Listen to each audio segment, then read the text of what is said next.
Sri GVL Narasimha Rao. Sri GVL Narasimha Rao. 10 minutes only. Thank you, Vice Chairman, sir. I'd like to start my brief speech with a wise saying by former American President Abraham Lincoln.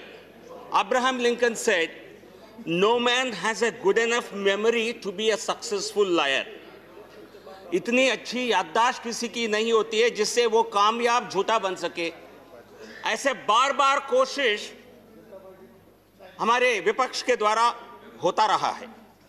And they wean all the time fake narratives, and they try and make people believe in, but they fail because you can't be a successful liar, as Abraham Lincoln famously said.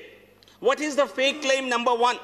India's rich. I think in both the houses I've heard speakers say that India's billionaires have become suddenly rich, as if this has happened in the last 5-6 years. And they quote Oxfam report often. Let me quote from Oxfam India Inequality Report of 2018. What does it say?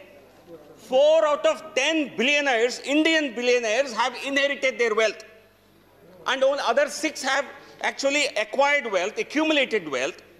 And in 2010, 27 out of 69 Indian billionaires have accumulated wealth through rent, from the rent-thick sectors, like the 2G spectrum, the Colgate, things like that. The report cites rent-thick billionaires who account for 43% of Indian billionaires. They have accounted 60% of total billionaire wealth. And this has happened, the report, I quote from the report, clearly the wealthiest in India have made their fortunes from crony capitalism rather than through innovation or rules of the market, and the report cites spectrum scam, coal scam. So all the billionaires that you claim have suddenly become rich, they have become rich during the UPA era. So the fake narrative busted. The second fake narrative, oh, there is huge unemployment in the country post-COVID now. So you make it look as if unemployment continues to be a major challenge. It has always been a challenge. But today, let me give you the numbers. The CMI, which many of you love to quote, this is the CMI report of January 2021. India's unemployment rate in January 2021 is 6.53%.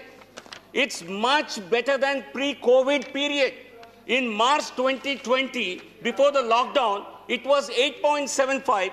It was 7.76 in February 2020. Today, it's only 6.53. Employment has come back, but you still choose to quote the numbers of May 2020, when the country was in a lockdown. So fake narrative number 2, that there is huge unemployment in the country, is busted. Now come to fake narrative number 3. Universal transfers, universal cash transfers is a remedy for all the problems. Particularly the main opposition party has this solution to offer. But let me tell them, wherever in countries which have given universal cash transfers, even we have done cash transfers to the poor. More than 2 lakh crores given to more than 20 crore people who need this kind of cash transfer. But countries which have done universal transfers, only their savings rates have gone up. Their household savings vis-a-vis GDP ratios are at their perhaps the century's highest. So this has not resulted in spending. So your great so-called economics that give money in their account they will immediately spend has been proved wrong. And in fact, Modinomics has triumphed. Because we are able to generate employment, we are able to bring the growth back into the economy. We are, as my colleague said, we have the projection of the highest growth in the next year. This is what World Economic Outlook January 2021 says. We will be the fastest growing economy in 2022. And the global business confidence has come back. Throughout the world, there is a concern about future business growth. In the US, in Japan, in Europe, the business indices, the business confidence indices are all down. India, it's very much up. The inflation, the global worries are about inflation. We've been able to contain inflation even during these periods. How, this is economist of yesterday, how rising inflation could disrupt world's economic policies. It says how countries which have given large cash transfers are going to experience the worst inflation in many decades. So this, your cash transfer theory, that's again busted. Then India's investment. We are the only country in the world today to have the highest FDI inflows. This is Investment Trends Monitor UNCTAD report, again released only 3-4 days ago. This says the global FDI index, global FDI inflows are down by 42%. In developed economies, they are down by 69%. India is the only country which have positive FDI inflows of 12%, positive inflows. So your next claim also busted. Let me talk about the other claim made here. By PSU privatization, I think some members said, you're actually selling the country. These are very uncalled for and unfortunate comments, and they ought to have been actually removed. Let's let the country remember. जो सदस्य ये बात कह रहे हैं, आपके party पर इल्जाम लगते हैं असेंबली सीट बेचने का, पार्लियामेंट सीट बेचने का, तो इसलिए देश के नाम पर जब हम संसद में बोलते हैं, we expect you to maintain some dignity. ऐसे झूठ बोलने से नहीं, ये आपके पार्टी की नहीं बोल रहे, किसी और के पार्टी के बोल रहे हैं. So similar allegations were made by the speakers from the main opposition party. Please. So I think it's important that we conduct our debates in a dignified manner. We can throw the same allegation against you. We have tried hard. I have tried with a number of data points, recent reports, with references, but the opposition doesn't want to understand. They don't understand when we speak in Hindi. They don't understand when we speak in English.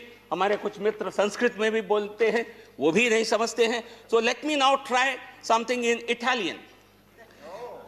CA senza peccato scaglila prima patra. What does it mean? No, I'll repeat it. CA senza peccato scaglila prima patra. It means people who commit sins, they should not be throwing stones.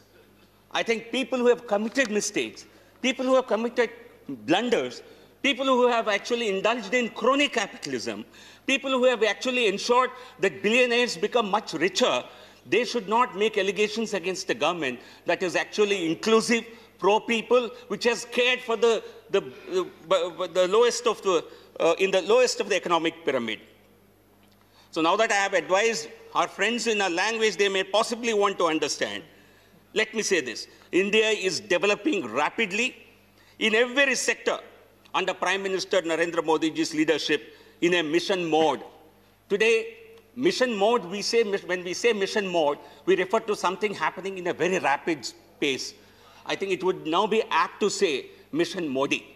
Modi means fast, Modi means growth, Modi means a huge advancement. So therefore, world will have to increasingly look towards India and mission Modi for its inclusive growth and for alleviation of poverty, because we have shown to the world during the crisis of Corona period how we can really take care of the most vulnerable sections through cash transfers, how we can trigger faster economic growth, how we can ensure that